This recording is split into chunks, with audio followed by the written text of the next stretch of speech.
saat mengkonsumsi bahan makanan yang tergolong alami seperti buah dan sayuran, biasanya tubuh kita akan merasakan efek yang menyehatkan dan nyaman.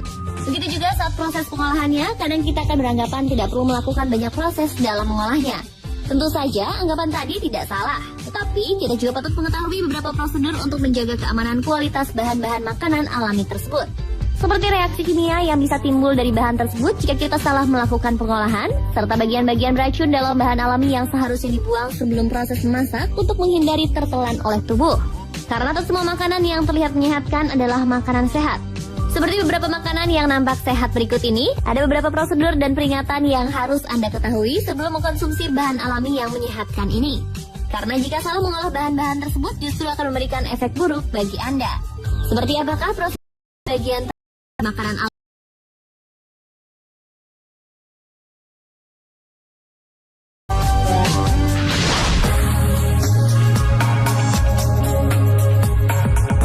Makanan sehat yang bisa berubah menjadi racun yang pertama adalah almond. Selain rasanya yang nikmat, beberapa orang percaya jika kacang-kacangan asli Timur Tengah dan Asia Selatan ini merupakan makanan yang memiliki efek baik pada tubuh, seperti untuk kesehatan jantung kita. Tetapi ada fakta baru yang ditemukan bahwa almond juga memiliki bahaya. Dalam almond telah ditemukan kandungan senyawa sianida. Bagi kesehatan manusia, sianida dipercaya dapat memiliki efek yang sangat tidak baik bagi kesehatan jantung dan sistem syaraf.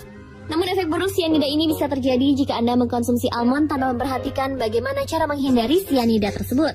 Almond akan sangat beracun bila tidak mengalami proses pemanasan yang benar untuk mengeluarkan racunnya.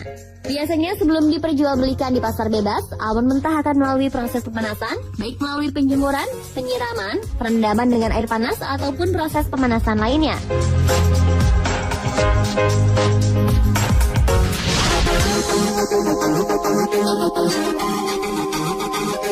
Makanan sehat yang dapat berubah menjadi racun berikutnya adalah buah cantik yang ternyata dibawa Kaisar Roma Lucius Licinius Lucullus dari Turki ke Eropa pada tahun 72 sebelum Masehi, yaitu buah ceri. Ceri memiliki status senyawa berbahaya pada salah satu bagian buahnya, yakni bijinya. Buah mungil ini dapat menghasilkan racun berbahaya tak kala bijinya dihancurkan, dihisap maupun terkunyah. Biji ceri memiliki senyawa anorganik hidrogen sianida. Zat ini biasanya juga disebut dengan asam prusik yang juga akan terkandung dalam asap pembakaran sampah yang terdapat plastik di dalamnya. Dan tentu saja hal ini akan sangat memberikan efek buruk pada tubuh seseorang yang gemar menghisap biji ceri dalam jangka waktu yang berkepanjangan. Keracunan hidrogen sianida dalam dosis kecil akan mengakibatkan pusing, kebingungan, dan muntah. Sementara keracunan dalam dosis yang besar akan mengakibatkan kesulitan bernafas, kenaikan tekanan darah dan detak jantung, bahkan gagal ginjal yang bisa mengakibatkan koma dan juga kematian karena saluran pernafasan.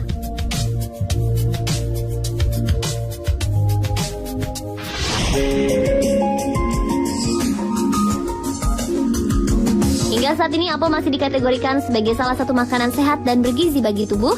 Bahkan beberapa ahli gizi menyarankan wanita diet untuk mengkonsumsi buah yang dipercaya dapat menurunkan berat badan ini. Akan tetapi ada bagian dari buah apel yang harus Anda waspadai karena dapat menjadi racun dalam tubuh. Ya, bagian tersebut adalah biji dari buah apel yang ternyata juga mengandung zat berbahaya bernama sianida. Namun tak seperti almond dan cherry, apel diyakini memiliki zat berbahaya tersebut dalam jumlah yang lebih kecil. Dan zat ini pun baru dapat ditemui efek buruknya apabila biji apel yang terkunyah dan pecah. Karenanya bagi Anda yang hendak mengunyah langsung buah apel, pastikan biji apel tersebut tidak ikut terkunyah hingga halus sehingga akan mengeluarkan sianida. Dan bagi Anda yang menyukai jus buah apel, Anda juga perlu berhati-hati. Masuki biji apel dalam blender kemudian ikut terhancurkan juga akan mengaktifkan senyawa sianida yang amat berbahaya.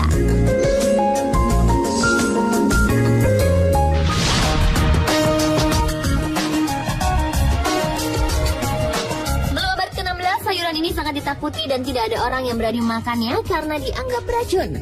Buah yang dalam bahasa Perancis disebut pomme d'amour yang berarti apel cinta ini, ternyata daun dan batang pada tumbuhannya dapat menjadi racun bagi Anda jika Anda tidak mengetahui cara mengolahnya.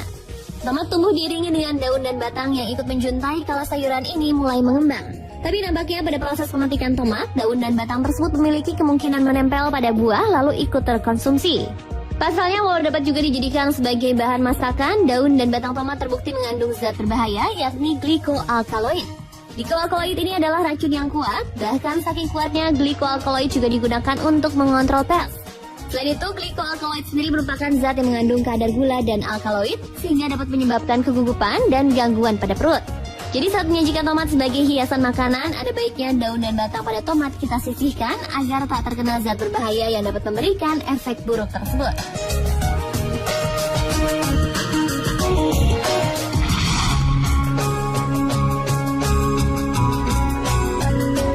Makanan ini mulai diperkenalkan ke Eropa pada abad 16 dan juga dapat menjadi racun bagi Anda jika salah mengolahnya. Kentang umumnya berwarna coklat pucat dengan bagian dalam berwarna kuning. Biasanya kentang bisa berubah warna menjadi kehijauan bila mereka terkena sinar matahari yang berlebihan, penyimpanan yang salah seperti suhu penyimpanan yang terlalu dingin ataupun terlalu panas. Warna hijau ini sebenarnya merupakan kandungan klorofil, dan klorofil dan warna kehijauan yang muncul itu bukanlah racun.